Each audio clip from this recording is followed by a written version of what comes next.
Yo, you already know who it is. Price, Rob, Visky, Yo, bruh, baby. Me Goes Podcast. And today, we got a little episode for y'all. We got a little something. New York Nightmare. Could the spirit of Reggie Miller be in the building? Yeah, just could the spirit of Reggie Miller be among us? The Pacers knocking off the Knicks. The Dodgers. Is this working over there in LA? Got swept by the Angels. How does this look? WrestleMania going back to Vegas. Y'all taking it from New Orleans? Y'all taking it from us? Tisk. I got a boo. And yeah, this is horrible. And are you okay with your star NFL players playing flag football in the Olympics? And we're going to talk all of that today, Bro Amigos podcast. What we got to do, Rob? We got that music. 4, 3, 2, 1, go.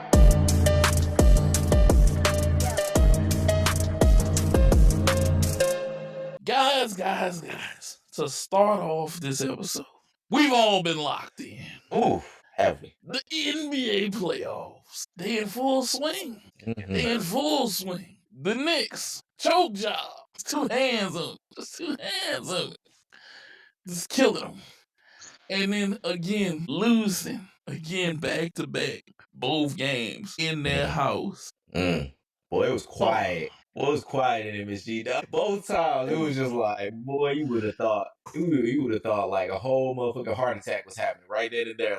Like what did they say? Like an angel flying over. Woo! Yes. You know what, Rob? Before we go in, Jarvis, how you feel? Because you've been pulling for the Pacers, Jarvis. You sure have. How do you feel? You've been pulling for the Pacers, even though you're a Laker fan. Let's just throw that one out there. Hey, I'm a Laker fan, but I Reggie Miller got me into the NBA. So I'm sorry to hear about that.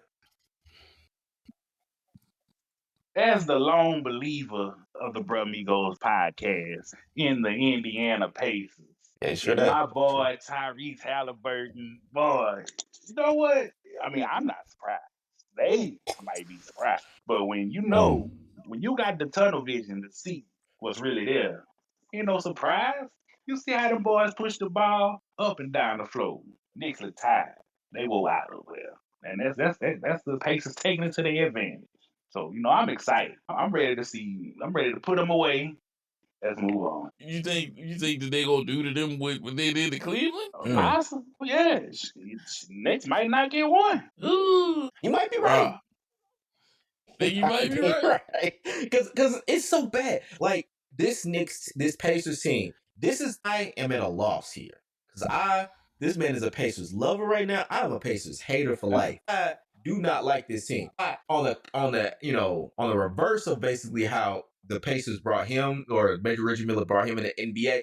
My daddy passed down Reggie Miller hate from himself to me. Like that was passed down, and I hope to pass it down to my kids, like male pattern baldness. But like this is something that I cannot stand.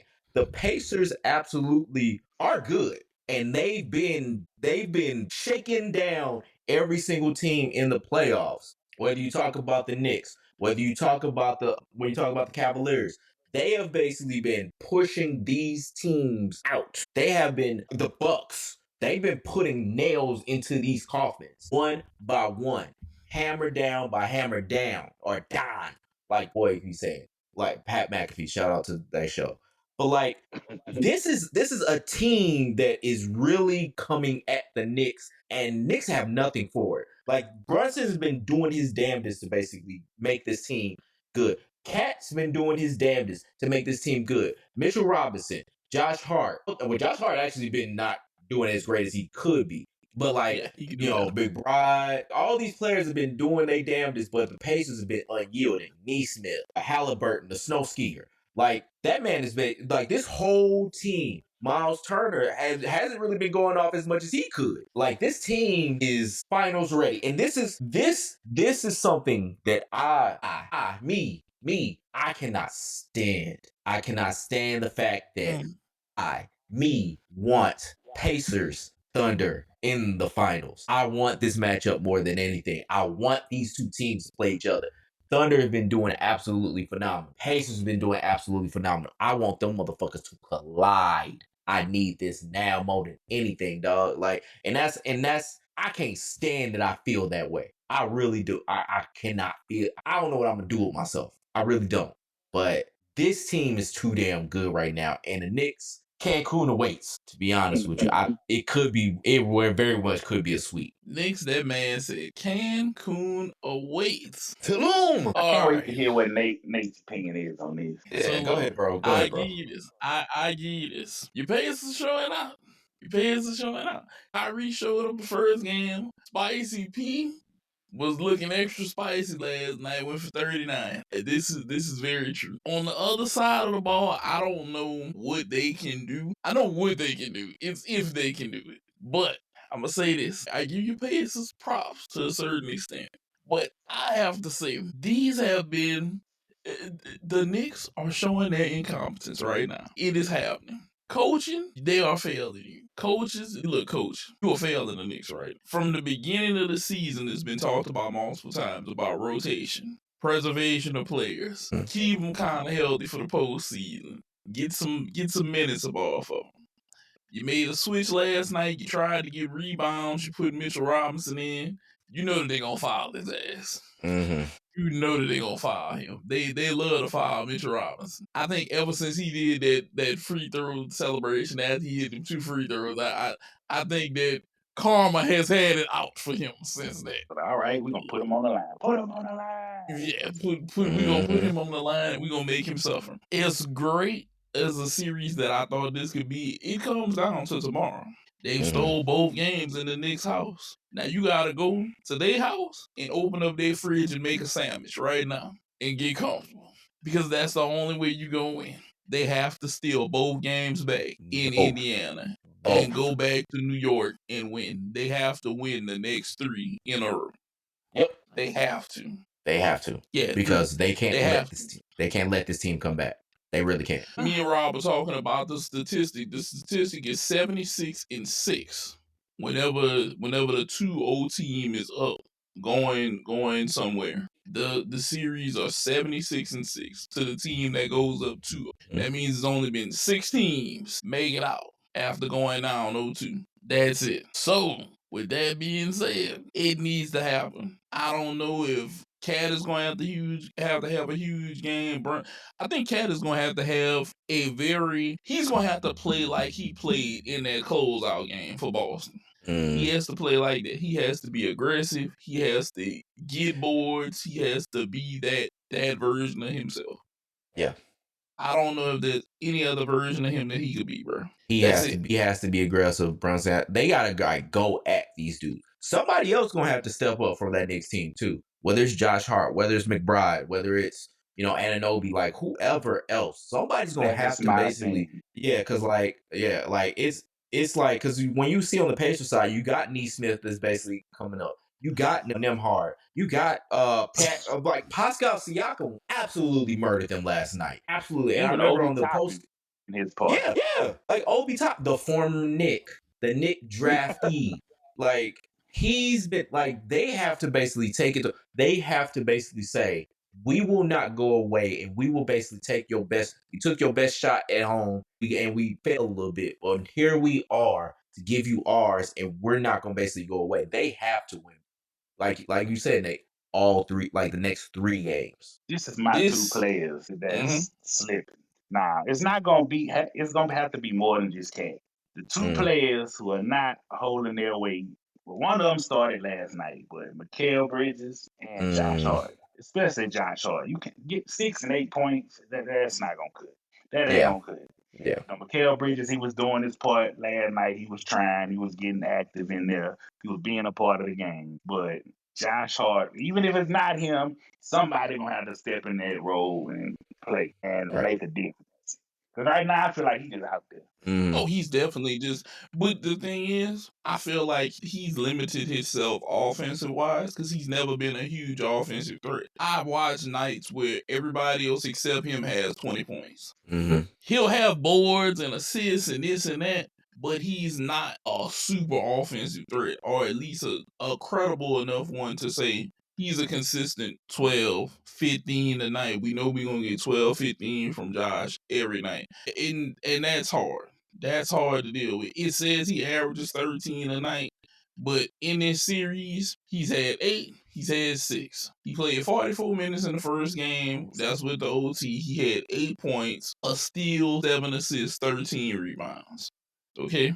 And then game 2, 6 points, steal, a block, an assist, 6 rebounds, 29 minutes. He's going to have to figure out where to contribute, but I truly believe Cat is going to have to be the line. He's going to have to be the line. Yeah. He has to be the line to make this decision. I think if you can get a monster game out of him on the boards, because he can clearly score against them, and let him do his thing, and he can come out here, and they have to stop the Pacers' pace. Yes. Stop their pace. Yes. Make them play half-court basketball against you more often. Do not let them push up and down the court. Do not let them run out. Don't let them do all of the other stuff. Don't let them get in the rhythm. Pascal Siakam slept on them. To that point about slowing doan the pace, like correct, they need to slow down the paces. But also, what I see in their gameplay, that puts a negative on their gameplay too. It looks like they like to run. You know, they like to go fast pace too. But it's kind of hard when that other team is a little bit better at that fast pace basketball. They got to learn how to play half court and score at half court. Because if you keep the paces off the fast break and always playing fast and make them play half court, they hurt. But you can't hurt too. You gotta take advantage of that. And that's what they lacking. When they do slow it down, they don't take advantage. And that's how the Pacers stay afloat until they speed it back up. That's why the ball has to go in the Cat. He has to be in there dominating. He has to hit those turnaround shots. He has to face up. He has to take the one-on-one. He has to help control the pace of this game. If he doesn't help control the pace of this game, they don't have a shot. Brunson is Brunson. He's been immaculate. He's out there. He's going. He's doing his version of what Donovan Mitchell was doing. I'm going to give you everything I got every night. We just got to figure out how to win. And whether they win or not, it's like, I don't know, it's up in the air. But this series, Sunday is going to tell the tale. Sunday is going to tell the tale. And it's going to be sink or swim. It's sink or swim on Sunday. And look, hey, Knicks fans, there's one thing I can tell y'all. Reggie Miller ain't dead, but I'll be damned if it ain't almost like dealing with him on that court right now. Because Tyrese Halliburton is giving you every bit of Reggie Miller that you don't want to deal with right now. That man wants the spotlight so damn bad, and he earns it.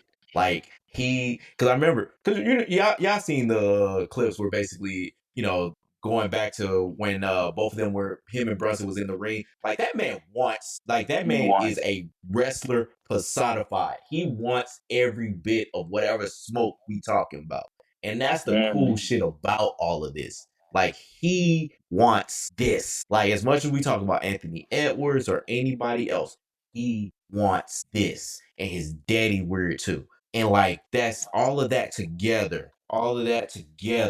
Like, this is great for the NBA. Like, everybody's been talking about who's the next star, who we gonna root against next. This is the guy that is saying, hey, I'm the heel. I'm here. I want to be the heel. Like, come get me. Come at me. And he wants the ring to have, like, just like, I guess, MJF, he wants the ring to go along with it. That's dope. That's dope as fuck right now. I love it. You made me think about something, Rob. Now, you know how they always say nobody wants to take, like you say, he wants to take the reins. But I feel like sports writers and the sports media and even NBA fans in general don't think he is the next guy. And they don't want to let him take it because they don't believe, even though he really wants it. There is somebody that wants it. It's just that it's not it's not the select group that everybody thinks should have it. It's because... Go ahead, Rob. Go ahead. No, you go ahead. No, and it's because he don't have many quotables. Like, with Anthony Edwards, for example, he has, like, a lot of quotables. He has a lot of things that's been about him. Like let's think about LeBron, for example. The biggest thing with LeBron was that he was wearing number 23. LeBron came out and he was wearing number 6 the whole entire career. We probably wouldn't give as much of a fuck about him. He idolized Michael Jordan, just like a lot of motherfuckers idolized Michael. And a lot of other motherfuckers wore number 23. But he was the one that was King James, the heir apparent, the guy that basically is gonna follow up to Black Jesus, and you had a Skip Bayless out there that took that shit and absolutely ran with it to absolute success for him and for the greater sports media landscape as a whole. But yeah, like Tyrese doesn't have that, and it's Indiana. Like people hated Reggie Miller because he was absolutely annoying, but he was out loud and annoying, and you could also say your sister's better than you. Like with Tyrese That's what I loved Halliburton, about him. and that's what I hated. But the thing is, we come at this like very opposite ways. I'm like, man, fuck that nigga. You like that nigga cool, and I'm like, I can't fuck with that nigga. I can't. Even now, like Reggie Miller, like man, like granted, I remember listening to him on All the Smoke not too long ago, and I was like, okay, fine. But that was a special occasion. That was only because he was there with Steven Jackson. They were talking about the Malice of the Palace. That's different. That's it. That had nothing to do else. All the other shit, right? Fuck You Reggie can admit Miller. it, Rob. You coming over? You can admit it. Coming over what? Coming over what? I ain't coming over shit. Nah. I ain't coming over. No. Fuck Reggie Miller. Shut up, Reggie Miller. Ass. I'll say this. I understand your hatred. I understand your hatred. But then I also understand Jarvis's appreciation for this, for what he sees in Reggie Miller. Do I think that this can be a banger of a series? I'll say this. Tomorrow night at Telltale, if New York comes out there and they fight, they win, they got to take the second one too. They have to take both of them in Indiana. I want to say it's the Field House is what it is. Is the Field House? I think it is. It's hell on wheels. Either one, whatever. Yeah, they have to take those two games, and after they take those two games, they have to go back to New York, win in New York, and establish dominance. Yeah, it's Gainsbridge Fieldhouse. They have to establish dominance and get those 3 games. If they get those 3 games, I'll say 2 things. If you manage to beat the Pacers 3 times in a row, I think that you'll crush their confidence. I think you'll crush their confidence, and especially if one of them is a heartbreak and it's kind of close and you win, I think you crush their confidence, and then I think you close it out possibly in Indiana 4 straight. And if you do that, you'll deflate them. And they'll be like, we got to try again next season. I think you'll truly hurt them if that's the case. If they manage to make it out of this, and it's a Pacers Thunder, because I don't see Minnesota making it. Like I told you earlier, Wolves are afraid of Thunder. Wolves are afraid of Thunder. They heard the great being in the sky clap his hands too hard, and everybody scattered. The Wolfpack took off. I think that's what's happening in Minnesota. I think that may be a 4-4-1. I don't think Ant-Man maybe had one inning. He might have one inning. Well, maybe if they, stop calling them tacky fouls. It's like they go back and forth. They go back and forth. Call them, and they don't. It's weird. So look, today on that game, this is what I'll say. They go into Minnesota. This is Minnesota's best chance to try to pull a momentum. But I also say this. If Shea Gilders, the free throw merchant, get to cooking, and he gets going down the stretch, they could go up 3-0. Shea ain't no free throw merchant, bro. He ain't no free throw merchant. I don't deny 3-0 is a heavily possibility tonight. I don't doubt either. If you don't think he's a free throw merchant, what is he? He don't get as many free throws as other people. They already have the stats that said like I think it was like out of all the playoff like competitive like over the last like in the time that he's been around, I think he's like 59th or something like that. I'm gonna pull it up. Like it was like he's like 59th as far as free throw attempts. Like he doesn't get a lot of free throws. It's just that he goes in, he gets contact because of the way that he plays, but it's not like it's a free throw merchant kind of way. He just goes in and gets contact because people are fouling. Like people are fouling him. I think he's been in the playoffs twice, 3 times, something like that. Let me hold. Let me pull it up. Let me pull up the research. But yeah, go ahead, keep talking. He's averaging about 8 to 10 attempts a game. That's not a lot for somebody. For a star that's basically driving, that's not a lot. Averages ain't got nothing to do with the current series. Stars get around 8 to 10. Think about it. Why everybody want to pull up averages? So ain't nobody talking about averages. We talking about this series. What he get? I mean, Oh, it's he done shot average. 14 and 15. He done You shot know, 14 and 15 of this course, season. if you look at averages, he might not be high. But if we talking about this series, he's getting a lot. Hold on. He shot 15 Or the it's other looking night. like he. Yeah. Now he But shot he's getting 15 free throws fouled. the other night and 14. He's going in. He's going in. He's getting contact, but he's Jarvis going said to the I'd hole. like to beg to differ on that. He's Is getting it fouled. contact though? Is it contact? Yes, he's getting fouled. Like, would you rather him just basically coming up and basically just pulling up every single time, or would you rather him go out and to go to the hole and get contact? Like, But go to the granted, hole of basically where. course. Yeah, like that's what I'm saying. Like, so he can't be a free throw merchant and somebody that's doing what you would rather him do. Like, it can't be both. It can't. You basically saying he's insurance fraud, but basically he's not doing something. But he's doing something, an action that he's not supposed to do. Like somebody that's No, I'm not basically saying anchoring that. his He's doing offense. exactly what he's supposed to do. I'm not saying nothing wrong with what he's doing. I'm just saying the refs are a little hasty on the whistle. Some of that's he's doing a lot of flopping over there. A lot of flopping. I ain't I saying don't I'm think it. against it. Because if I was in the NBA, But he's I still wouldn't be doing stuff. flopping. But as a viewer who's just watching what's going on, that's just my opinion. I don't know though. Well, okay, like I see this one right here. Said it like during 2008 during Kobe's MVP season, he had 742 free throws, and Shea's MVP season he had 669. So Kobe had almost like 70 more free throw attempts. Yeah. Than basically Mhm. Shea. So was Kobe a free throw merchant? Oh, yeah. Okay. But also, the only reason Kobe has more is because, this is more of a shoot first generation. Think about it. How does that This have anything generation, to do with? this generation don't put the ball on the floor. I was waiting for Rob to do. I was I was waiting like, for Rob to okay, I know what. Like, dog, you know what? I see the floor. Go ahead. That's it. You gonna, of course, people in that generation gonna have more free throws because they actually did basketball plays, putting the ball on the floor.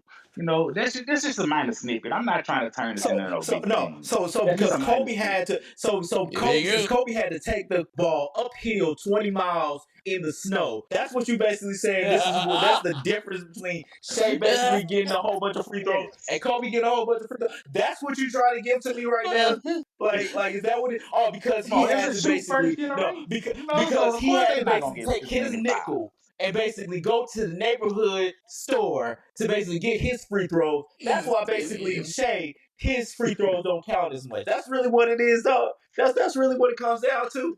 Like I'm just trying to get some education right here. I'm just trying to get some education right here. That's what it is. Hey, 5 miles it in the might snow. just be.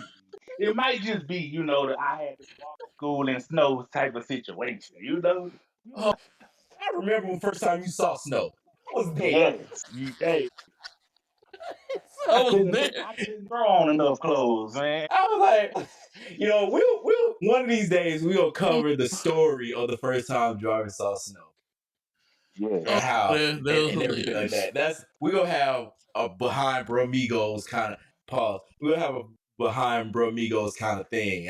We're gonna tell a story of that. But like I say it like this. Does he make a lot of herky jerky moves that gets him basically calls in the free throws? I'll basically say yes. I will basically say as compared to like Ant. He makes a lot more. Now, granted, Ant is still animated just like all the other players, which when they go in a hole and they don't get a call that they like.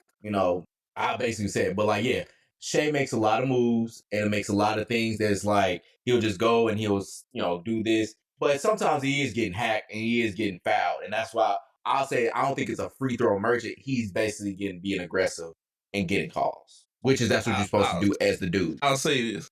I agree. He's not as bad as James Harden. That's what I'll say. He's not as bad as James Harden. I would say Embiid is the pinnacle. Embiid is the pinnacle. James Harden is like the disciple, and then like Shea is just like an underling. Or Jimmy Butler. Jimmy Butler is a player that basically did that shit a lot too. And he don't really get called like a free throw merchant. That's where I'm like, I think that Shea, I don't think it's as bad as the way people put it. That's all really. Yeah, but this is those two series definitely in the NBA. They're complete. Just you can see possibly 2 sweeps. You can see some 4-1, some 4-2s maybe. I know for sure Minnesota has to show up tonight, and the Knicks got to show up tomorrow. If Minnesota's even gonna fight, they gotta show up tonight and say, "Hey, I ain't having it. That's it. I ain't having it. Let's do this." I know one thing. This saying might have started with the Lakers. But if the Pacers do it again, they gonna really own the slogan, Pacers in 5. That's what it's been. They gonna steal the slogan. Yeah. Yep. If the Pacers win this, the Pacers are gonna own a part of Madison Square Garden at this point. No. Like, this is...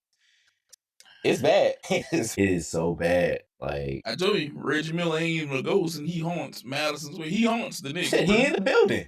He's on commentary. Like, I know all he of love these it. He games, itching to he's get right excited. there. He's I'll be honest with you. Tyrese pointed him out when he did the choke sign. He did the whole shit, and he pointed at Reggie. Hey, look, James Dolan, you want to make a statement? Ask them to remove Reggie Miller from college. Tell him I'll pay his salary for tonight. Y'all put somebody else. Question for y'all: do y'all think that he shouldn't have hit the choke sign because it wasn't a 3, or because they still won? Was it just? He should have did it. Regardless, he should have did it.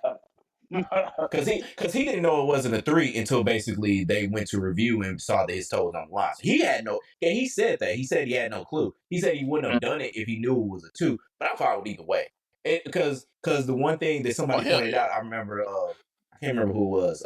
Pointed it out. They lost the series. The one that Reggie Miller did the choke sign they lost that series. So it's like he can do it. I don't have a problem with him doing it there. And it was justified because they did choke that game away. Knicks should have won that game. They choked that game away. And so, he was right to say it overall. It was just that he also backed it up by winning the whole game. Mm-hmm. Yeah, that was an extremely I choked this game away type situation, and it is so much extremely that type of situation. I was like, hey, look, you have to respect what happened, and not only do you have to respect what happened, you have to you have to like deal with it. You have to deal with it. Matter of fact, hold up, let's see if I can pull this up real quick. Can we? Because I showed Jarvis a nice little clip, and I'm not sure if I sent it to you, Rob, that a guy recorded on he recorded the Hydra Cam NBA thing, and it was it was extremely funny. He basically broke down like the last I think the last few minutes of the game. Matter of fact, I'm gonna go ahead and I'm gonna pull this up for us right now, because guess what? It's a little bit of YouTube content anyway, so we can use this. I'm gonna go ahead and put this up for us. Let's see. Man, we're gonna see who on ball tonight, though. I'm ready. This right here, I have to play this reaction. This is probably one of the funniest things. I showed this to Jarvis. Let's just pay attention to this, because this is like white, just so funny to me whenever I watch this. All right, peep this out. Too funny. Now I just have to pause this, because that shot right there to me was the shot of it was faith. That was faith right there. That was faith. It was up there with the Eastern Conference semis after Raptors Sixers with Kawhi. Right, that bitch just rolled and rolled. Because I was just like, it bounced. But it bounced. But yeah, I was just like, damn. Because I remember watching it, and I was just like, oh my God. I was saying, that shit bounced up, man. It's going to go right to the shot. Oh shit, it went in. And I was just like, dude. Let me tell you something. I popped like a surprise entrant at the Royal Rumble. Yes.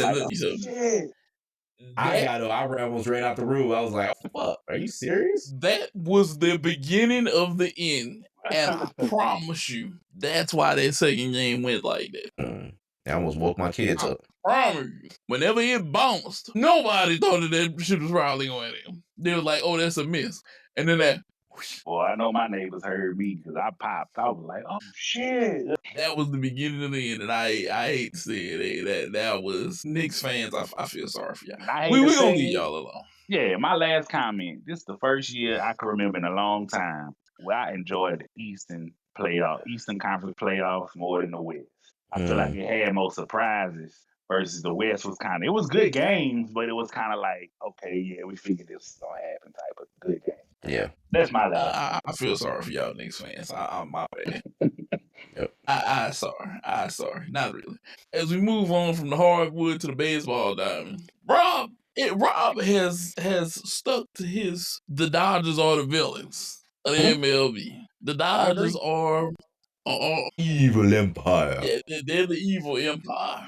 They turned it into what the Yankees was. Side Yankees. I've been dark my whole life. Fox beef with the Yankees. You are supporting this? Yeah, but I like the Dodgers for who they are. Yeah. But look, this is my thing. I've never cared for the Yankees just because of who the Yankees were. It's too many. I'm pretty sure a lot of MLB fans can come aboard to the ship of we don't like the Yankees, okay? And we'll be fine together. The Dodgers, I've never had a hate for the Dodgers like that. Yankees, yes. I feel like the Yankees are also some of the most inexplicable rules. Like, oh, y'all need to be clean shaven. Why do you want me to look like a high school child? I am a grown Exactly. man playing baseball. It gets cold out here in New York. I need facial hair. Which is one reason I could have never been a Yankee. I haven't seen my chin in 15 years. You said what? I said I haven't seen my chin in 15 years. There you go. I don't know, but 700 million. I would too. After Look, baby look, face. look. I ain't gonna lie. I do it at the press conference. Look, I ain't gonna lie to you. I don't have to be on this team forever. Like I could grow a beard right after. Exactly. In the off season, I should be like all that, and then right when the first day of spring training, Yep, shave it all off. nigga. I'd be like, I'll just grow this out on the off season. Yeah. Exactly. Well, just half the year. But what I really want to talk about with the Dodgers in particular is this experiment actually working? And I know it's not an experiment because a team that has like a $350 million payroll, whatever the fuck it is, like it's not an experiment. This is just a fact of life. But the thing about it is, what we talked about before the season is that this has basically been the biggest villain. When we talk about the Yankees and what the mystique of the Yankees has been the high payroll team against the little payroll teams or the smaller payroll teams. And when you have a team like the Yankees that have not only the biggest payroll, but they got the hellified farm system, they got the hellified rotation. They got 3 MVPs at the top of their lineup. Let me say that one more time. 3 MVPs at the top of their lineup with Ohtani, Betts, and Freeman. Nobody really has that. I can't think of another team that's had something like that together all at the same time with guys that are essentially in their prime, so to speak. But it's still to think of about a week ago, the Dodgers basically got swept by the Angels. It was rivalry week. My St. Louis accent, I can't do R's like that. But like rivalry week, and they basically had 3 straight games where the Angels played the Dodgers. And the Angels, not a great team. Basically a team that's the most fourth seed in this AL West team you're going to basically find in the SWAC. But you're going to basically see, like, they got beat. The Angels beat them. The Dodgers. The Angels were technically on the road. Beat them at Dodger Stadium 3 straight games. You didn't hear nary a fuck given about that series. And the reason why I'm thinking like this experiment is not working when it comes to a team that has the highest payroll basically beating them is because when you had the Warriors basically having a 72-win team, when you had the Heat where you had Bron, Wade, and Bosh, when these teams basically had any level of strife come towards them, and when you had them getting beat by like lesser teams, it was news. It was a thing. But when it comes to the Dodgers getting swept by no going nowhere Angels team, nothing. Granted, part of that is hockey playoffs is going on right now. NBA playoffs is going right now. WNBA just started up. There's things that are going on. But when you have a team like this that has all these greats and all this great cash with them and nobody ever gives a fuck about them getting swept, like it's kind of it is to the point of it's like, is this even working? Like, are we gonna be talking about this team and all the strife that they could be basically going through? I don't know. And I don't know if basically people are actually going to give a fuck about this kind of team losing. And maybe it's still new. Maybe, it's still like has time. Like maybe they haven't gone on much of a slide and basically that's what that's needed, like to basically get a rise out of folks. But getting swept by the Angels, the little brother Angels, that should mean something. And I guess I don't know if it will, but it should. And we'll see if it does maybe later on in the season. Go ahead, bro. Okay. I was about to say I had a Yeah, contrast. go ahead. Mine is the Go ahead. small snippet. Nah, I like how you tried to compare the Warriors in there right now. As much hatred as I have for the Dodgers, I have to keep it real. All right. You know why it made a difference for them, that Warriors team? They did all that and they didn't even win the ship. So, that's why. Now, you know why it didn't mean nothing for the Dodgers? Because they spun that money and they got a ship. They spun that money and they are tied for the best win percentage, because the games is different, but they are tied for the best win percentage currently in the NL. So That's true. to say it's not working, they could have fooled me. Okay. It's working enough. And I gotta kind of agree with Vince because they still up. We 50 games in. We still got It 100 pisses me off because games. I can't stand them. But okay. Hey. I What? mean, yeah. You can't be look. You can't be mad because your team trying to get it together.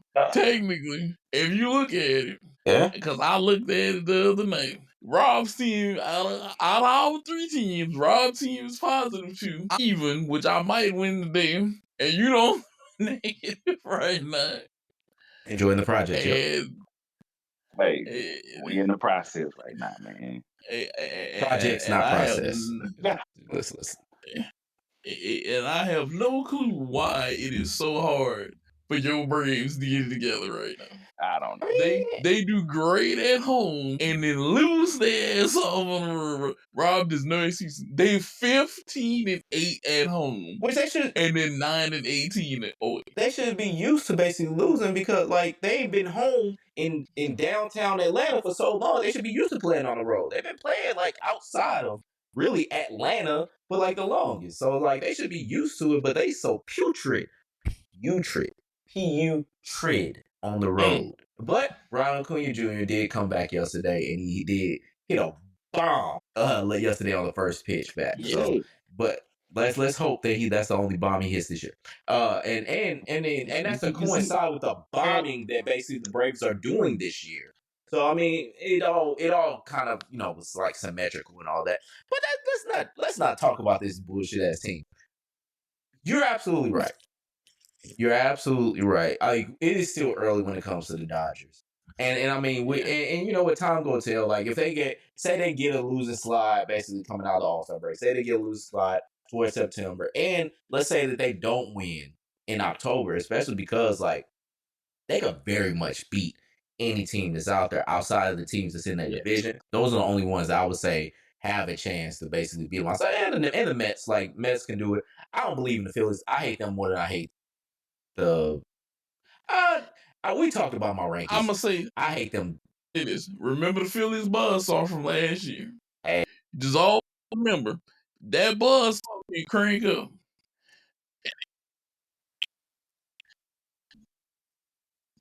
That's a dangerous buzzsaw over there. And that's leading Jarvis in the division, 33-18. They are killing over there right now. They are absolutely murdering right now. But fuck them. Look, can this work for the Dodgers? Yes, because they spent a lot of money. Is money always going to win titles? No. Mostly.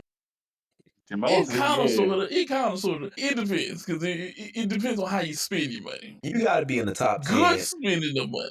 Yeah, you got to be in the top 10 in payroll to basically win a World Series. Like the last cajillion World Series winners, basically, they were in the top 10 in payroll. Like, you got to basically be there, or you got to be like near there to kind of be in the World Series. Like, you got to spend. The people that basically win, they spend. Just what it is. Spin the win, baby. Spin the win. And I just want to throw this one out there, yeah. You know Detroit is putting on this good fraud for us to get her. Whenever we went in on this shit last year, right? Yeah. And they 33-19. Yeah. They just took 2 out of 3 against us like a minute ago. Like, they're good. They seem like a little fool's gold because they just basically rotate motherfuckers in and out. Like they use, like I think they said, like they got like one, like the big, like either the most collection of lineups in the MLB, like as far as like who they've tried it out there. I know, like yeah, they don't have a number. I mean, they don't have a big number one like in their lineup. Like their rotation, yeah, Scuba is phenomenal. Yeah, Scuba Well, was there. that motherfucker's a damn near unhittable. But like everybody else is like they might be a very beatable team. They just hot as fuck right now. We might have to talk about them later and see if they're actually real gold or if they're some of that good old pyrite. Cause they fooled us last year, Rob. They made a play. We was like, man, Detroit might make a run. And then they were like, out in the first round. Yeah, sure. I feel like they just hyped us up for no reason. They were like, we got y'all. And then they were like, I lied. I told y'all I was 24 karat gold. I mean, 24 karat gold plated. Just on the outside. Right.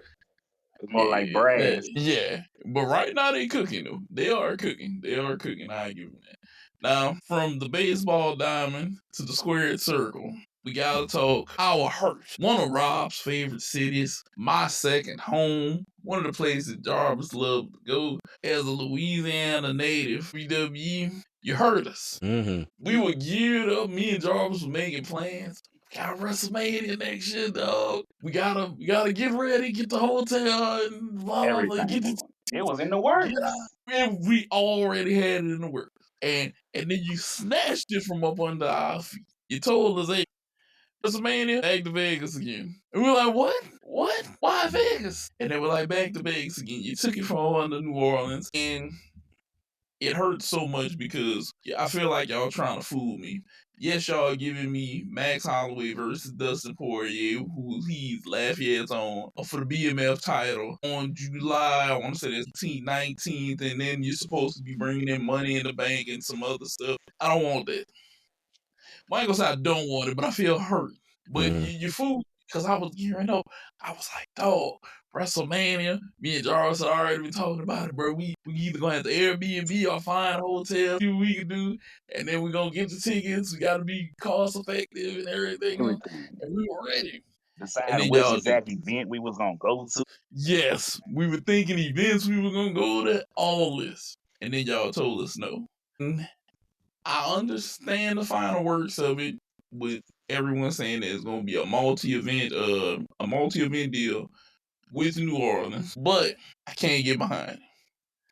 I just can't get behind it. WrestleMania is an event where we felt like this as wrestling fans. Me and Jarvis were ready because it's in our home state. It's right here. It's driving distance. We don't have to fly. We take out the actual flying travel part of this. Cool. Triple H makes the announcement on Twitter with his good old thing, and I probably know that his teleprompter and his cards of the KH. Cool. I ain't got no beef with you. Okay, but New Orleans is New Orleans Greatest Sports Commission are gonna have the July 19th event, which is gonna be UFC. Then they supposed to bring Money in the Bank next year, and supposedly other UFC and PBR events in the future to New Orleans. Depending upon what these events are, and I'm not against Money in the Bank. I'm not saying we can't do Money in the Bank, but what I am saying is this. WrestleMania is the night of the immortals. Okay? It's the night of all nights. It's the biggest event in wrestling history every year. It's supposed to be a night where we can go 2 nights, because it's 2 nights now. We can go 2 nights and catch some of the best wrestling matchups and endings of stories at that time. And now I feel like you just ripped that from up under me and told me, if you want this, you're going to have to go to Vegas. I was looking forward to recreating 2018. There you go. It would have been epic. You heard us with that one. I understand it's a business move, but I feel like you guys only made this move to try to milk more money out of people. That's it. And Vegas, with what I've read now, where for this year, Vegas gave $5 million and then gave another 4.2 in taxes to WWE to get WrestleMania there. Are y'all greasing the wheels again? Was this another greasing of the wheels to make them come back because y'all willing to give them $9.2 million about coming here and hey, host it back here. But then I've also saw where Vegas is in talks of they want to host other big events, Final Four. They want to do I want to say they said Final Four, college football, and something else, I think. Which I'm not too sure about that. Who really wants to go to? Who wants to go to the college football or Final Four in Vegas? They're pricing out the regular folks. They pricing out the people who truly enjoy the event. When they bring it to Vegas, it's because they know they can raise the price and attract the richer crowds to pay that price. But what you're essentially doing is you pricing out your average fan who's actually going to participate in the event. It's going to be a bunch of dead crowds when you got all these just rich people going in there because that's essentially who you selling to in Vegas. So it ain't gonna be you gonna have to pipe in crowd noise because you ain't gonna have no real. What do you think, bro? But what do you think about this move? Yeah, I'm not for it. I mean, like we talked about it before the show. I've been to Vegas a few times. I don't care for it. It's one of those. I know everybody sees it as a destination spot. Like, I couldn't give a fuck less about. I love, like they said, I love New Orleans. I love New Orleans so much. Like, it is my favorite city. Like, it is like the city I love to go to, and to move it out of there just because. I mean, Poirier basically going back to New Orleans. That's not a reason to move WrestleMania out there. Like, it's not. I don't see it. I don't understand it. It's just one of those yeah. And then moving back to Vegas back to back years, it's like, who gonna want to go back to Vegas? Granted, I know a lot of people love Vegas and everything like that. It's just you already did the casino shit, you already did the golden shit, you already what's the next thing that you basically can have out there? Like, you gonna basically have the next same set? Like, is it all gonna be in the same spot? Like, it's just gonna be like a What else they rerun. missing, right? Because I felt like WrestleMania 34 to me had one of the top two stages in WrestleMania. And I felt like you take away the ability to create another magnificent New Orleans themed stage. Yeah. That's what you reminded me. Yeah, like this is gonna be the first time WrestleMania has gone from the same spot since WrestleMania 4 and 5, like Trump the Trump Something Hotel and like everything that. like that. Like I don't think it's necessary to do shit like that, but this is them. I'm just not really with it. I'm not really for it. Yeah, they can keep it. And as of 4 hours ago, I just want to quote Jonathan Coachman, former WWE employee, saying this: TKO does it again, looking to collect every last dime that they can get their hands on. They will even back out of an announcement of their biggest event due to a bigger check being put on the table. Can you imagine the NFL announcing the Super Bowl and saying sorry to San Diego, we will give the Pro Bowl and a Super Bowl to be named later? It's one head scratching move after another that comes back to money being at the heart of every single decision. As a guy who worked for WWE, and he said that he's being vocal about this, and I agree with him. This is a money move. This is a money move, and I don't like the money move because Rob said that you've done the casino thing. You could have did the banging Bayou WrestleMania. You could have had multiple themes in New Orleans, and this could have been great for the city. This could have been great for the city. But now you took something that could have been great for the city, and now you decided to move it to Vegas. And I'm gonna be honest with you guys. Have you guys watched any event that's been at the Sphere? I've personally no. seen the pictures. Yeah, but I haven't watched. Okay, so I'll say this. The Sphere looks what it is, me being a technological guy. From a technology standpoint, the Sphere is awesome. Now, I'm going to take my tech hat off. I'm going to put my consumer hat on. From a consumer standpoint, the Sphere can only host so much, okay? So it'll never host a wrestling event. It won't host a wrestling event. Doesn't have enough room, okay? So now you go into another venue. Well, they probably try to hold something that you never know, maybe. Because they did a UFC, they did do the UFC thing. It was cool. Whenever I watched it, it was very cool. Very cool. Can't lie, it was a very cool experience. Even just watching, I was like, okay, that's fire. Okay? You can't hold a wrestling event in there, especially WrestleMania. Can't do it. To me now, if you moving wrestling to Vegas, and this is one other thing that I thought about. if they're moving wrestling to Vegas, how much are they gonna buy in on this? I don't know if you guys knew that you can do this, but you actually can gamble on what happens in wrestling. Mm-hmm. I heard. There is a prediction website that you can actually go gamble what happens in wrestling. I'm wondering how much are they gonna push that in Vegas. Mm-hmm. And then I'm still fully in with Coachman that it's a money thing. Vegas is giving them money. Vegas is going to give these other people money to try to pull these events in. I want to go to Vegas for Super Bowl. I want to go to Vegas for, look, 4 hour flight. Yeah, cool, but now you need flight. I need a hotel. I had to pay for whatever venue and then all of this other stuff. I'm probably parking. Yeah. Well, I ain't gonna park nothing. I'm a Uber. That shit gonna be high because everybody's gonna be in demand. So now I have to try to get as close to here as possible so I can try to avoid Uber costs. You're inconveniencing the regular person. You're inconveniencing the regular person. I don't like it. I watched the YouTube with Troy Dan. Troy Dan said he did the ultimate VIP experience and he spent $38,000 on the WrestleMania just passed. I want you to think about $38,000. There's people who don't earn $38,000. That's fucking wild.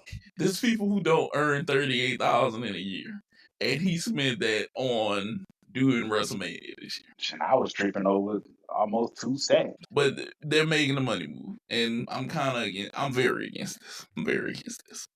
But I'm gonna leave you guys to your riches of WWE, and hopefully maybe they come back to their senses. Now, NFL, we got to give y'all a little bit of NFL talk. So Rob had the question. Well, Rob was gonna have this as a poll question. Are you okay with your stars playing flag football in the Olympics? And my answer is, if we're gonna get this gold medal, hell yeah, baby. I know. I sound very selfish, but I feel like I don't have to take maybe the best of the best. I could maybe get away with the second, third string quarterback, go out here and win. Because that guy the last time, he was extremely confident that he could beat like a Patrick Mahomes, even though I know if he really thought that, I'm going to be like, come on, just don't do that. He might be right, though, because who among us has watched professional flag football? Watched it like a couple times. But it's the thing of it's like the whole 3-on-3 shit. I think you can basically have NBA players and you can have 3-on-3 players and think okay, this is a whole different game because one is half court, one is this. They have their little things, idiosyncrasies that make it to where that's that sport. And he might be like, hey, in my discipline, what I do and what I'm prepared for, you don't know that. You're like, oh, football's a football. As flag football, yeah, it's a different kind of mindset you gotta have. It's a different kind of game. It's a different kind of so they be dragging their little legs and shit like that. Not little legs, they grown people. But it's a different game. And we don't need Justin Jefferson. We don't need Patrick Mahomes. We don't need Jalen Hurts to be doing this shit, dog. We don't need the stars. But I can send Justin Fields, though. But we don't. But I'd rather see Justin Fields play for the Jets. I want to go out there and stomp a mud hole in their ass. We don't need to. We don't get an extra goal for mud holes. Dog. We don't need. I'd rather have a healthy Justin Fields play for the Jets than have his black ass go out there and go to LA and basically play in flag football. Because it's not necessary. But it's not you could turn an ACL. We have plenty of non-contact injuries that's gonna put your ass out. So what's the point of basically having him play a game that ain't gonna matter as much? We don't care about flag football. We ain't gonna watch flag. If they basically said flag football will come on NBC tomorrow, I bet you it's not gonna outrate a Saints practice. Are we having NFL flag football? But we don't even. Did y'all watch the NFL flag football game the Pro Bowl? I didn't watch the Pro Bowl because of what it was supposed to be. Okay, but that's what it is. That's a flag football game with NFL players. We don't even give a fuck about that. I would rather not. Robert Edwards. That's the name that basically we gotta keep talking about and keep thinking about because Robert Edwards had a great campaign in 1999. Y'all don't even think about that name, do you? He had a great campaign. 1990, he played for the Patriots, had a great season, went to the Pro Bowl, went to Hawaii, basically played in a flag football game that they had right there on the beach. tore all his knee, ACL, PCL, MCL.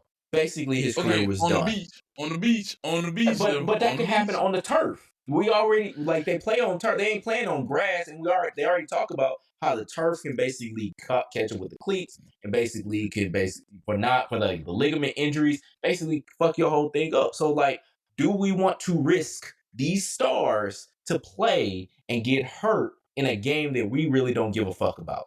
In a game that is really more overkill. That's where I'm basically like, hey, if I'm an NFL owner, Justin Jefferson, go out there, go practice. Not flag football, but in the game I pay you for. I'd be the most. You gonna have I ain't gonna even make the example. I will basically be whatever caricature of the racist owner. I'll just even say it. I'll be basically like, no, nigga, you gonna basically go out there and play my game. I am not letting you play flag football. Okay, so how about this? How about this? Compromise. Work with me now. Trying to make a deal. Strike a deal. For it. What if I get some college players? I wouldn't even do college players because I don't need no stars to basically play in this. Anybody that's gonna make my sport money. No, look, I say it like this.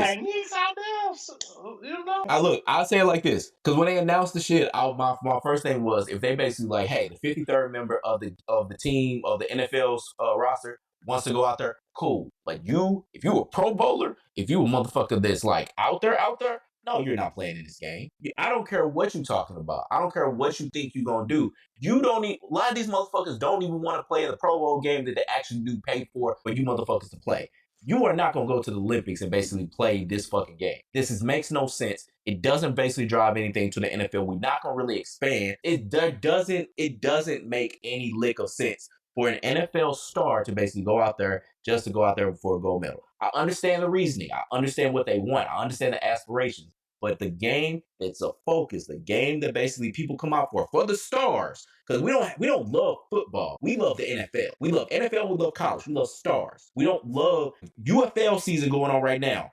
You don't hear motherfuckers talking about them. And that's football. No. That's right. Football with performing NFL players. I struggle to even watch San Antonio games. Exactly. I've been slacking on watching my Battlehawks. But the fact of the matter is we don't love football. We love stars within the NFL and within college. We don't love football. It's been shown. You can't have spring football and everybody rails against spring football because we don't love football like that. We love the NFL. We love the creme de la creme of football. And so if we basically send our folks out there and these motherfuckers tearing ACL, tearing Achilles, it's something where they can't play NFL football, that's the worst thing you're going to basically happen. The second that happens, you're going to basically have fucking flag football get thrown out just because. We don't need it. It's completely unnecessary, dog. This is my take on it. I say this is why I'm no. As much as I want to see our stars go out there, I don't think you can compare this to 3-on-3 because I feel like we lose 3-on-3 basketball because we don't have any real players out there because there's still basketball. 3-on-3, 5-on-5 is still a game of basketball. But when you switch it up to flag football, just because you play in the NFL, professional flag football is a whole different technique. And I don't want our players to go out there, home turf, first year, and end up like the fucking 2004 basketball and every team with third place. We cannot let that happen. I get you. And I understand that. And if they do, and I'll you know what? We'll put it on wax right here. If we basically have that happen, 2028, we go out there, we get third, we get the bronze medal. We can have a redeemed team that's gonna have, I don't even know who's gonna be 2032 stars. But we'll have, whoever's out there that's 2032 NFL stars on that team. I'd be fine with that. So we can get the goal. We can't let the NFL team take third. So that's why I'm skeptical. Just because you can play contact NFL, don't mean you can succeed in the techniques of flag football. Right. It's a whole different mindset. So this is what I'm gonna say. You gotta have. Go ahead. This is what I'm gonna say. This is why I believe NFL players could succeed out there. Mm-hmm. NFL flag football is 7-on-7 drills. Okay. Okay. That's what this is. It's high skill players. That's it. versus other skilled players. I granted, no running in them, but you can get a quarterback who can run. It ain't none of them out there on that flag football field that can throw the ball as accurately as like a Patrick Mahomes. I'm gonna be honest with you. If I had my way and I knew that these guys would be covered in their injury guarantees, I'd do it one time just to watch us go how many other games undefeated.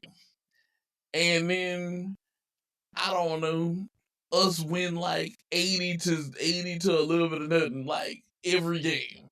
Look, I'd love to see these boys go drop 100. yes, we got Jamar Chase, Justin Jefferson, CeeDee Lamb, and somebody else, and we running 4 verticals the whole time, and they just bombing it out. Oh, we could, but we can get away with that.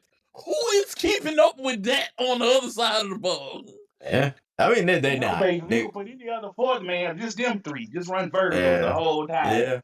Over the Pedro top. from Portugal is not catching Justin Jefferson, okay? Yes. He say Yes. Pedro That all is absolutely correct. I can't even fight that. He's not I catching can't you. fight. Hell, they gonna say what y'all gonna do. We're gonna run verticals the entire football time. How they gonna stop Yeah. us? What they gonna do? Yeah. Somebody's gonna burn pray for rain, nigga. easy. That's it. But I Hell, do and agree then with if you Rob, do that, though.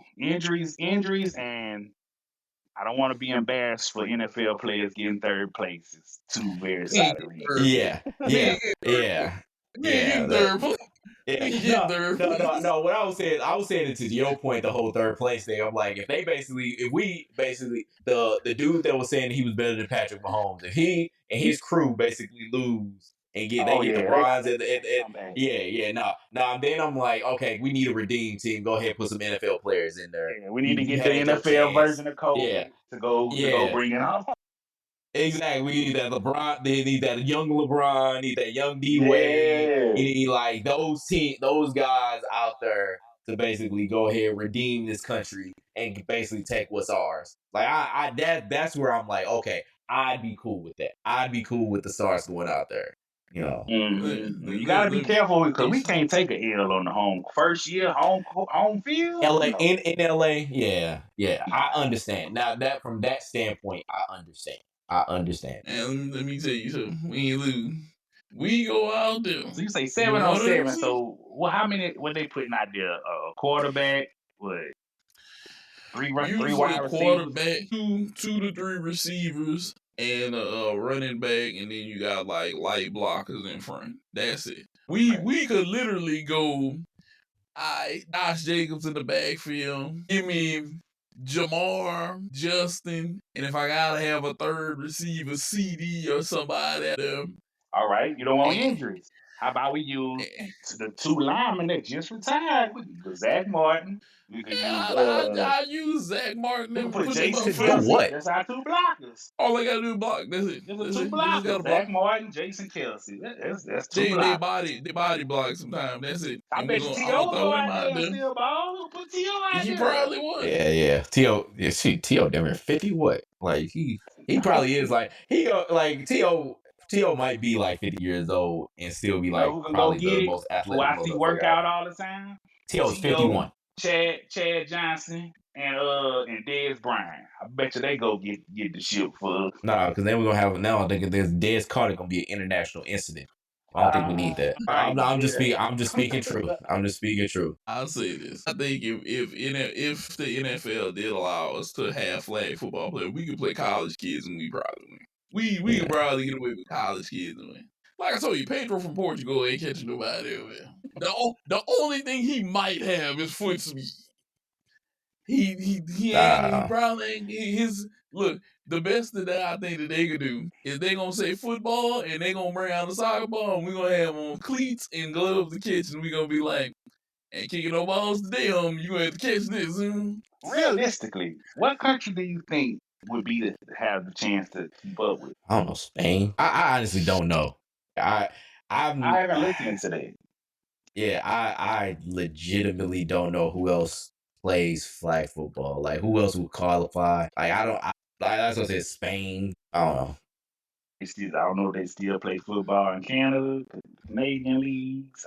I mean, because it's not. It don't seem like it's an athleticism thing specifically. It's a can you go get the flag? Can you compete? Like it's not a, you need like a 4-3-40 kind of thing. It's just like, can you go out there and run routes? Can you do that little like lunge kind of shit to go low and so they don't get your flag? Like, can you do that shit and not pop your Achilles and shit? True. Yeah, that's what I'm gonna say. I don't think that there's one team out there. I don't think that there's a country that can go out there and compete with us. If we decide to play flag football, we are going to smoke them. Not only are we going to smoke them, look, Canada, I wish you would say y'all stand a chance around here, and I'm gonna tell you that goddamn Canadian bacon is ham. Okay, that's all it is ham. And just like it's ham, you not beating us, cause we about to go ham, hard as a mother, and we gonna win. And y'all ain't beating us at all. Just look. NFL, PFL, see you later from the NFL. We going out there and win every flag football game. I'm coming off don't put it today. I don't even care. Nate has like 200% confidence in us, dog. Easy work. This ain't us picking UFC fighters. Cause I'll tell you this. If we was picking UFC fighters, we might be in trouble. Our best out is John Jones, Brock Lesnar, and a few other guys that we had to pick UFC fighters. Cause they gonna whip our ass whenever we get to that middleweight. Oh yeah. That middleweight and lightweight division, they gonna whip our ass. Oh yeah. UFC, yeah, we in trouble. What more? Actually, we ain't losing. Hell, they getting close in basketball, but they still not able. To be honest, once you split up the foreign people, and it goes to show this, you have a few great people from foreign countries here and there. It's a bunch of hoopers from the United States that's American born. It's just that simple. The only thing I don't think we didn't won like that is the baseball classic. That's it. Yeah, I mean, we haven't won an MVP. We still haven't won an MVP since 2018. The NBA MVP. NBA, well, yeah, but you got one dude that's if his team can beat our team. I mean, yes, yeah. Like we haven't had a single like the free throw merchant that you was talking about earlier. The last nigga, the last American, the last American born free throw merchant. That basically he's the last MVP that we've had, James Harden. Yeah, James Harden. Like we haven't birthed a motherfucker that basically has won an MVP in the last 8 years. Oh, it could have been Zion, but he can't lead these yes, these is correct. Like these hoes, these fools, all this shit. From what I see, I think Brunson might be the next American MVP. Nah, he ain't gonna get it. No? That's a bold claim. I don't see it. I don't see it. What American? Tyrese? American? Not Tyrese. So I'll say this. If his team can win, it's gonna be a Tyrese. Maxey. No. Maxey can who? I honestly think it's gonna be Anthony Edwards. He has the people. He has the team. He has the cachet. I think he's the next American MVP. So I'm gonna tell you. I'm gonna tell you why it's gonna be. I could name all my candidates. You're right with Ant-Man. I'd say Ant-Man, maybe Halliburton, but Halliburton doesn't perform consistently enough during the season. Right. It's his problem. So it would have to be Ant-Man. Booker would have to find himself. He would have to come back. He would have to really make a run at it and lock in. Then I could say American-wise, like I said, Maxey. But Maxey's thing is going to be his team winning. That's going to be the issue. Don't forget Paul George still there. I'm not even going to talk about him. What do I have to remember about him? Yeah. That he's around? That he's sitting in the room with you? We think about Paul, but let's be real. You mean regular season urine? When he decides to come back, they're going to try to make him the number one. When he decides to come back, he going to go out for 20 games and basically going to get nullified for the MVP. You know they're going to do it. They're going to try to make him number one. I will make him number one. To tell stories? Like, what are they going to do? Watch. I'm telling y'all. They're going to give us the number one. They're going to basically violate HIPAA and give us his medical records, and we're going to see how this nigga just keep getting hurt. Like, what they gonna do what? The number one in Philly is either gonna be Embiid or Maxey. Paul George is not. He's matter of fact, he's Nightwing. That's who he is. If he's not the Batman of the family, he's Nightwing. No, because people like Nightwing. No, Nightwing can But be Nightwing, dependable sometimes. Like, yeah, but Nightwing disappears and go do other shit in other season, and we don't hear from him at times. That's Paul George being injured. We don't see him half the season. He gone. he's doing underground podcasts. Like, what he's doing? Like, he played exactly 41 games. That's half the season on the nose. This is why I don't think it's gonna be Ant-Man. yeah, Because Julius Randle, the way he's playing too, I feel like they're a two-man combo. It's not coming off the way that the team plays. They play through both of them, and I feel like that's gonna take away from Ant-Man basically shining as the MVP because Randall pretty much holds a big weight of the offense too. I thought you was gonna say Randall was gonna be fucking up. That basically he's gonna be getting in the way of Ant-Man with it. I was like, that seems more plausible than like, he's getting in the way because he performs well to where Ant-Man doesn't really outshine to say, "Oh, I'm MVP." No, their team play is good because they both can score, and he just doesn't outshine Randall enough for me to say, "Oh, he's gonna be an MVP king." That's my opinion on how it looks. 27.6 points a game says something different. I think that he outshines someone else to be MVP. It's two things gonna matter for us to have an American MVP. Our American is gonna have to play like James Harden did if he's not gonna do it another way. He's gonna have to go out there, average 30. He's gonna have to have another category that he's high in, probably assists if it's a point guard, or he's gonna have to be decent in assists and rebounds and play good defense. James Harden did his offensive juggernaut. He was just that, but he had a number one seeded team and everything else. He was that dude. They're gonna have to be like a top 3 seed team for sure. And that's what I'm saying. It had to be Ant-Man. It would have to be Booker if he could get his shit together. Tyrese isn't the legit superstar just yet because, like I said, in the regular season, he suffers. He showed up for the playoffs. But in the regular season, he suffers. There's no consistency over there. And the reason I picked Tyrese Maxey for Philly is because he's the one dude that has co-stars that if they're healthy, they could legit be up there, and he could literally be the centerpiece. And I know people are saying, well, Embiid had this, Embiid had... Look, Embiid, if in order for his knees to function and not give out on him like two pigs trying to hold up an elephant, he's going to have to figure out a different way to play. Okay? And the first thing I think Embiid is going to have to do is lose weight. His body ain't made for it. The reason Shaq got away with that shit for so many years is because Shaq's freaking body was made for that weight. Yep. Something is wrong with Embiid's knees. Embiid doesn't look like he got like too much weight on. He don't look like it though.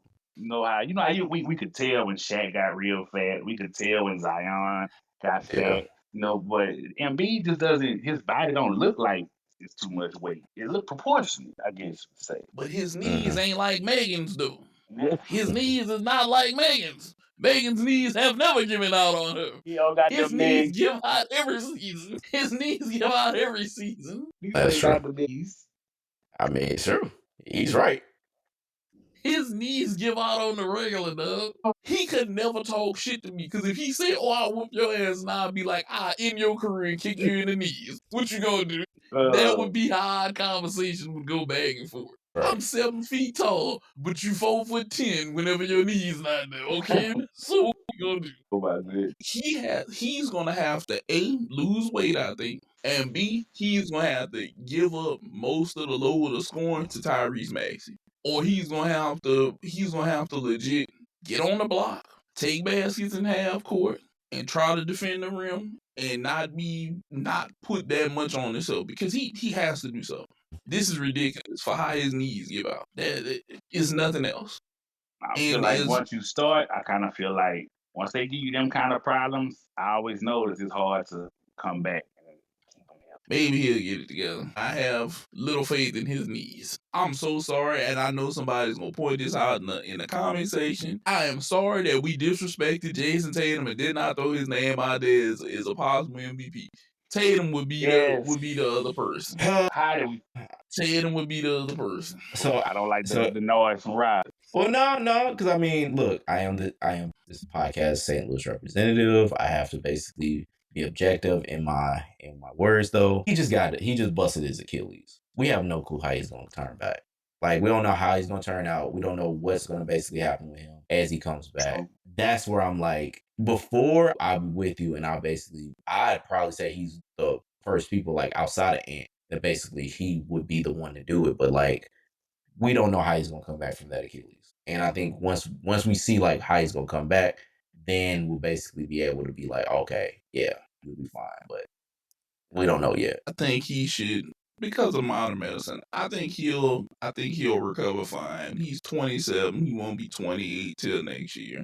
I think he'll recover fine. He's still gonna have the upside. He just needs to take it slow. He's not like Kyrie. If this becomes like an overwhelming thing like it is for Kyrie, needs Achilles, then I'd be a little afraid, you know. Mm-hmm. Like I said, Kyrie is the perfect example to owning a Ferrari. Whenever that mug is working, it works. It do 0 to 60, 3.5 seconds. It did hit the brakes. It hit all the turns and everything. Whenever it breaks, it's down for a while. That's how Kyrie is. I don't think Tatum is going to be that guy.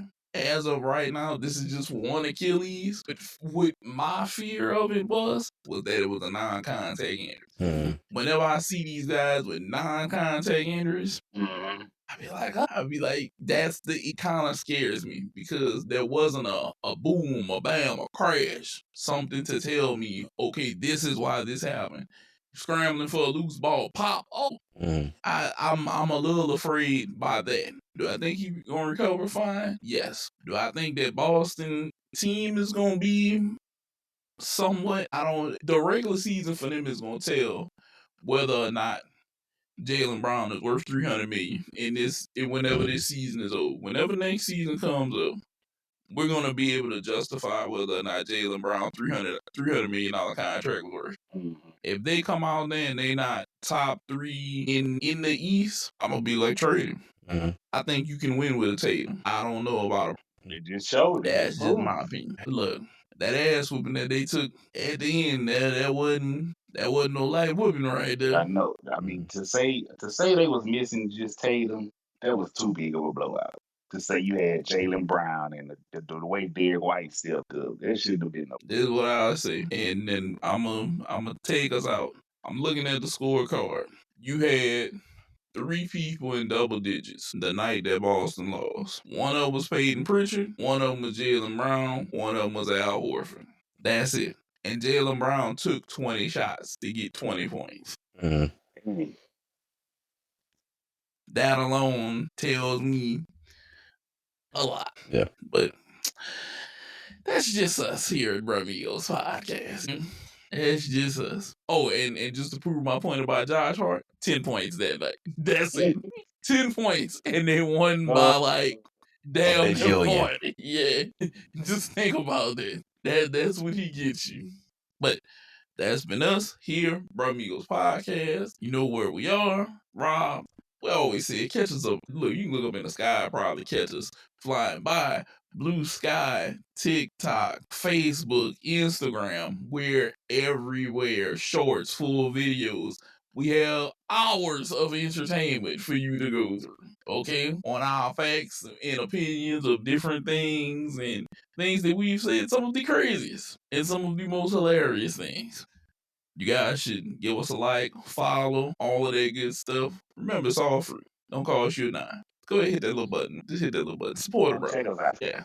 Support a brother. Anything you guys want to say before we get up out of here? Jarvis, you go first. Nothing. Just check out Saturday Night Main Event. If you are a wrestling fan, that should be good. Or check out Game 3. You know, it's a lot of action going on tonight. And, you know, hey, I will be off next week. I'm going to miss you guys, you know. And I'll take a week break. I have another event to get to. You know, I might pop in. I might send you guys a little video or something. But hey, that's all I got. Be a satellite. Be a satellite.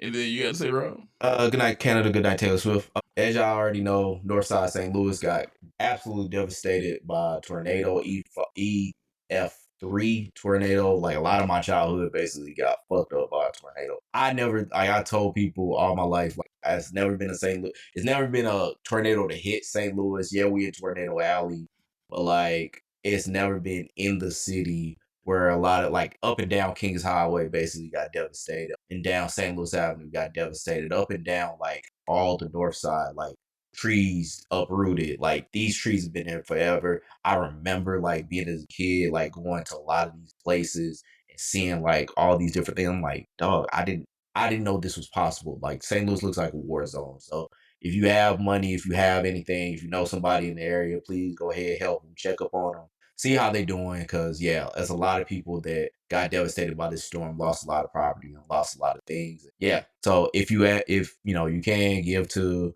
any kind of charities, look up and down Facebook, see who basically is available as far as needing supplies and needing anything. But yeah, no, I mean, it's bad. It's really bad. So just do what you can to help.